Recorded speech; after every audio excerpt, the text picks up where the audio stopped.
दोस्तों नमस्कार, मेरा नाम साधना त्यागी। मैं आप सभी का स्वागत करती हूँ आपके अपने सेशन एक्सपर्ट क्लासेस साधना त्यागी में। दोस्तों आज की क्लास, अगर आप टेट सीटेट या किसी अन्य वनडे एग्जाम की तैयारी कर रहे हैं या फिर आप सुपर टेट की तैयारी कर रहे हैं तो ये वीडियो आपके लिए काफ़ी ज़्यादा बेनिफिशियल होगा, जिसमें हम बात करेंगे आज हिंदी के 12 क्वेश्चन जो आपके लिए बहुत ही ज़्यादा महत्वपूर्ण है। शून्य से शिखर तक की तैयारी यहाँ पर होगी। फ्रेंड्स, चलो फिर वीडियो को स्टार्ट करते हैं। आज का अपना पहला क्वेश्चन है कि निम्नलिखित में से कौन सा संयुक्त व्यंजन नहीं है। यहाँ पर क्या पूछा गया है कि संयुक्त व्यंजन नहीं है। जैसे होते हैं ऊष्म व्यंजन, अंतःस्थ व्यंजन, वैसे यहाँ पर पूछा गया संयुक्त व्यंजन। तो यहाँ पर हम देखते हैं कि कौन सा संयुक्त व्यंजन नहीं है, क्योंकि यहाँ पर क्या है नहीं, तो इसलिए हमें देखना है कि यहाँ पर कौन सा संयुक्त व्यंजन नहीं है। तो पहला ऑप्शन है या, दूसरा ऑप्शन है छा, तीसरा ऑप्शन है त्रा और चौथा ऑप्शन है ज्ञा। तो संयुक्त व्यंजन की बात की जाती है तो संयुक्त व्यंजन कितने होते हैं? संयुक्त व्यंजन होते हैं फ्रेंड्स 4। कितने होते हैं? 4 होते हैं। कौन कौन से? तो छत, त्रंग, ज्ञा और श्रा। ठीक है, ये है हमारे संयुक्त व्यंजन। तो इसमें से कौन से नहीं है, तो यहाँ पर देख लीजिए, इसमें से जो नहीं होंगे वही हमारे क्या होंगे? आंसर होंगे। तो ए भी है और तीसरा ऑप्शन ए भी है और ए भी है और चौथा ए जो है यही हमारा संयुक्त व्यंजन नहीं है। क्या है? तो ए है अंतःस्थ में आ जाता है। किस में आ जाता है? अंतःस्थ में आ जाता है। ठीक है, यही हो जाएगा हमारा। ठीक, तो यहाँ पर कौन सा विकल्प राइट होगा? तो या, यानी कि पहला विकल्प आपका राइट हो जाएगा। ठीक, क्वेश्चन नंबर दूसरा है कि रेणुका किसकी रचना है। बहुत ही इम्पोर्टेंट क्वेश्चन है, ये तो BIMP क्वेश्चन है, यानी कि इम्पोर्टेंट क्वेश्चन है। रेणुका किसकी रचना है? तो पहला है रामधारी सिंह दिनकर की रचना है, दूसरा है सुदर्शन की रचना है, तीसरा है सूरदास की है और चौथा है जयश्री जी की है। तो क्या पूछा गया? यहाँ पर पूछा गया है रेणुका। तो रेणुका किसकी रचना है? रामधारी सिंह दिनकर, यानी कि पहला विकल्प लॉक हो जाएगा कि रामधारी सिंह की रचना है रेणुका। और भी इनकी रचनाएं हैं जो महत्वपूर्ण है, जैसे उर्वशी, हुंकार, रेणुका ए है और है कुरुक्षेत्र। इसको आप नोट डाउन कर सकते हो, ये बहुत ही ज़्यादा इंपॉर्टेंट रचनाएं हैं। उर्वशी, हुंकार, रेणुका, कुरुक्षेत्र, ये सभी रचनाएं किसकी हैं? तो ये सभी रचनाएं हैं रामधारी सिंह दिनकर की, यानी कि पहला विकल्प क्या हो जाएगा? लॉक हो जाएगा। ठीक, क्वेश्चन नंबर तीसरा है कि इनमें से कौन सा उपसर्ग अति से जुड़ा नहीं है। यहाँ पर क्या पूछा गया है कि नहीं, हमें निगेटिव आंसर देखना है कि यहाँ पर कौन सा अति से जुड़ा नहीं है। तो उपसर्ग किसे कहते हैं? जो किसी शब्द के क्या लग जाए? पहले लग जाए, जो किसी शब्द के पहले लगकर नया अर्थ प्रकट करे, उसे हम उपसर्ग कहते हैं। तो यहाँ पर क्या पूछा गया है कि उपसर्ग पूछा गया है, कैसा उपसर्ग? जो अति से जुड़ा नहीं है। ठीक है, जैसे हो गया अत्यधिक, और दूसरा ऑप्शन है अतिशय, तीसरा ऑप्शन है अतिरिक्त और चौथा ऑप्शन है अजीब। और हमें क्या देखना है? नहीं देखना है। और किससे जुड़ा नहीं हो? अति से। ठीक है, अत्यधिक को अगर हम तोड़ते हैं तो क्या होगा? अति धन अधिक, अति धन अधिक हो जाएगा, बराबर हो जाएगा अत्यधिक। तो अति, इसमें भी उपसर्ग निकल रहा है तो ए भी जुड़ा है, ए नहीं होगा। ठीक है, इसमें देखो अतिशय, अति धन से बराबर हो जाएगा अतिशय, ए भी उपसर्ग हमारा है तो ए भी नहीं होगा। ठीक, तीसरा विकल्प है अतिरिक्त, अति धन रिक्त बराबर हो जाएगा अतिरिक्त, तो अति इसमें क्या है? उपसर्ग है, इसका ऑप्शन ए भी नहीं होगा।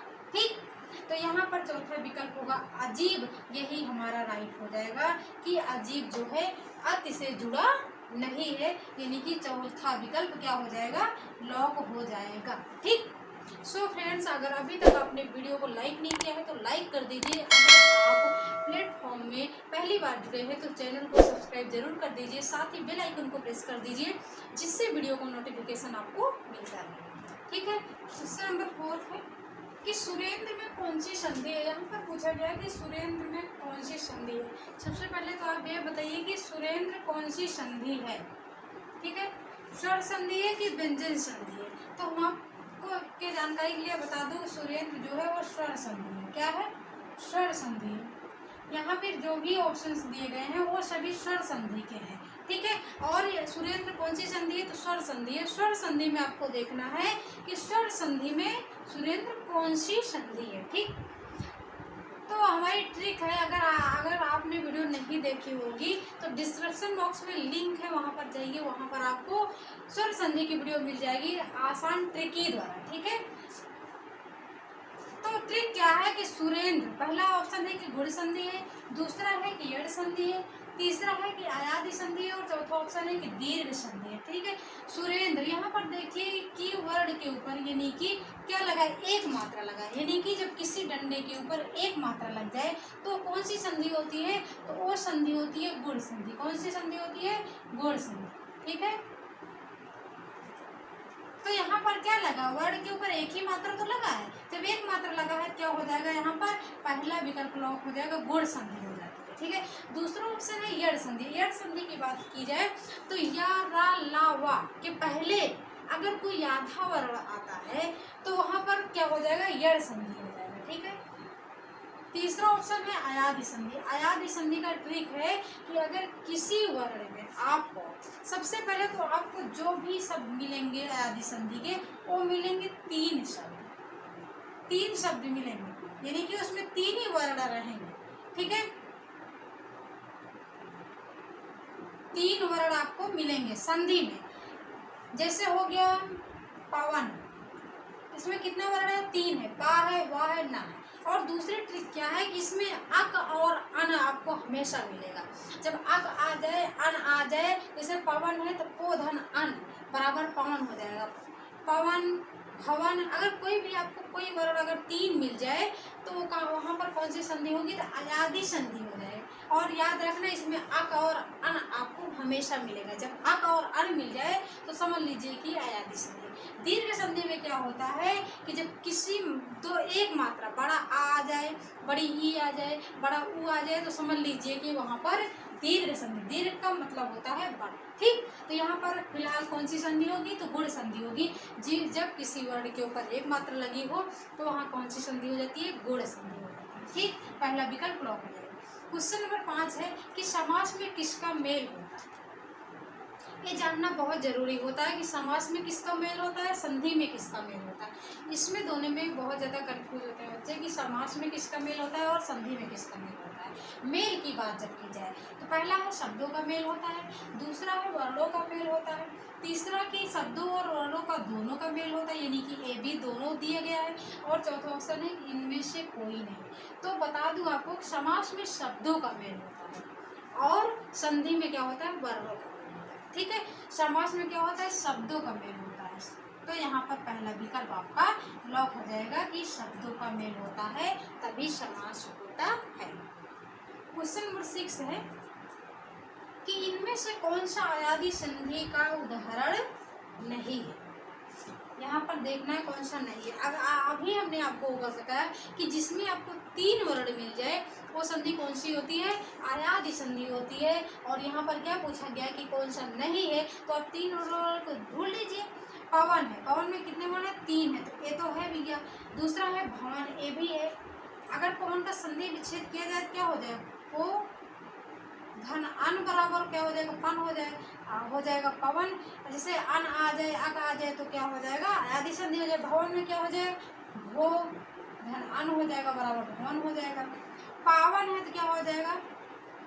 पो धन अन हो जाएगा बराबर हो जाएगा पावन। ठीक है, और इसमें वागीश है। वागीश कौन सी संधि होगी? तो यही नहीं होगा क्योंकि वागीश क्या है? व्यंजन संधि है। कौन सी संधि है? तो व्यंजन संधि है। ठीक है, यहाँ पर प हो जाएगा पौधन। ठीक है, तो ये इसमें कौन सा विकल्प लॉक हो जाएगा? तो इसमें विकल्प आपका लॉक हो जाएगा चौथा कि यही वगीश जो है यही नहीं है। अगर वगीश की बात करें तो इसकी संधि विच्छेद क्या हो जाएगा? तो वाक धन ईश हो जाएगा। वाक धन ईश बराबर हो जाएगा वगीश। तो यहाँ पर हलंत लगा और हलंत से आप याद रखिएगा कि हलंत जिसमें भी लगा हो वर्ग में वो संधि होता है आपका व्यंजन संधि। ठीक, डाउट क्लियर हुआ?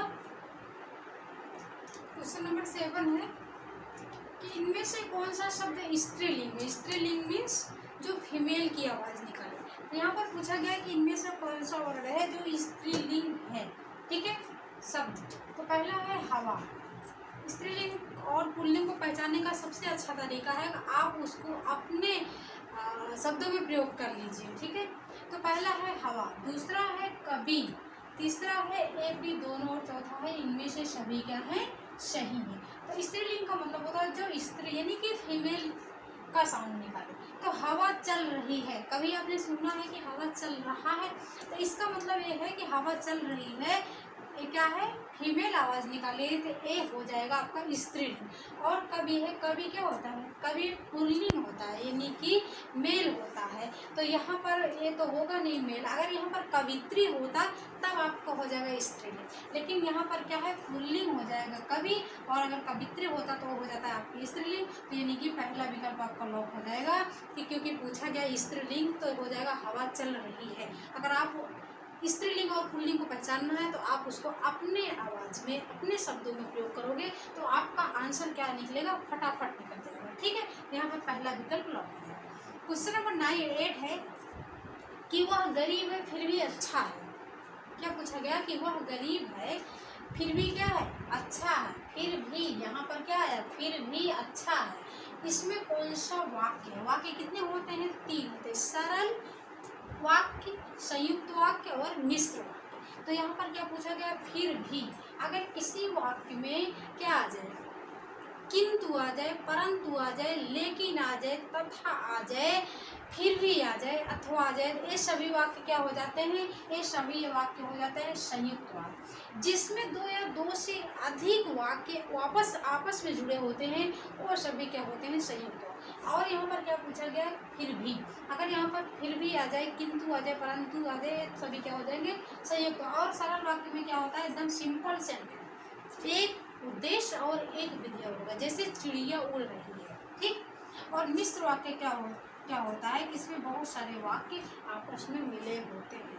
तो यहाँ पर फिलहाल दूसरा विकल्प लॉक हो जाएगा कि यहाँ पर आया है फिर भी, तो यहाँ पर दूसरा विकल्प लॉक हो जाएगा। ठीक, क्वेश्चन नंबर 9 है कि कपूर का तत्सम शब्द है। बहुत बार हमने बताया है तत्सम शब्द, तत्सम का मतलब होता है जो संस्कृत के शब्द होते हैं, और तद्भव का मतलब होता है जो हिंदी के शब्द होते हैं। और यहाँ पर क्या पूछा गया, तत्सम शब्द पूछा गया। तो पहला है कर्पूर, दूसरा है करड़म, तीसरा है कर्पूरिका और चौथा है कनिका। तो यहाँ पर क्या हो जाएगा, यहाँ पर पहला विकल्प लॉक हो जाएगा, कर्पूर हो जाएगा। कर्पूर का क्या हो जाएगा, यहाँ पर तत्सम पूछा गया कर्पूर होगा, तद्भव पूछा गया कपूर होगा। ठीक, तो ये पहला विकल्प यहाँ पर लॉक हो जाएगा। ठीक, क्वेश्चन नंबर 10 है कि हार की जीत के कहानीकार है, यानी कहानीकार का मतलब समझ रहे हो कि हार की जीत जो कहानी है उसको किसने लिखा है, किस लेखक ने लिखा है। हार की जीत के कहानीकार है, यानी कि हार की जीत जो कहानी है उसको किस लेखक ने लिखा है। तो पहला है सुदर्शन, दूसरा है विष्णु शर्मा, तीसरा ऑप्शन है केशवदास और चौथा ऑप्शन है कि जयसिंह। तो हार की जीत जो कहानी है आपने पढ़ा होगा जरूर, उसको लिखा है सुदर्शन जी ने, यानी कि पहला विकल्प लॉक हो जाता है। ठीक, क्वेश्चन नंबर 11 है कि आकाश पाताल में समास है, अगर बीच में योजक चिन्ह लगा है, योजक का मतलब समझ रहे हैं, और का लोभ, जिसमें बीच में योजक का मतलब होता है और आ जाए, तो योजक चिन्ह जब लगा है तो वहाँ पर आप समझ गए होंगे कौन सा समास होगा, तो वहाँ पर हो जाएगा आपका द्वंद्व समास। ठीक है, द्विगु होगा नहीं, द्विगु में संख्यावाची पद प्रधान होते हैं, बहुव्रीहि है, तीसरा पद प्रधान होता है तत्पुरुष में, दूसरा पद। यहाँ पर ऐसा कुछ नहीं है, बीच में लगा योजक चिन्ह, आकाश पाताल, आकाश और पाताल, तो यहाँ पर वो दूसरा विकल्प लॉक हो जाएगा। ठीक, क्वेश्चन नंबर 12 है कि निम्नलिखित में से कौन सा वर्ण ऊष्म व्यंजन है। ऊष्म व्यंजन, यारा लावा, ये क्या है, अंतःस्थ व्यंजन है। शाख साहल, यही क्या है, ऊष्म व्यंजन है, यही क्या है, ऊष्म व्यंजन है। और का खा गा खा ये कौन से व्यंजन है, तो स्पर्श व्यंजन की संख्या में आ जाते हैं, स्पर्श व्यंजन है सभी। और छत्रंज्ञा और स्रा क्या है, ये सभी संयुक्त व्यंजन है। कौन सा व्यंजन है, संयुक्त व्यंजन है।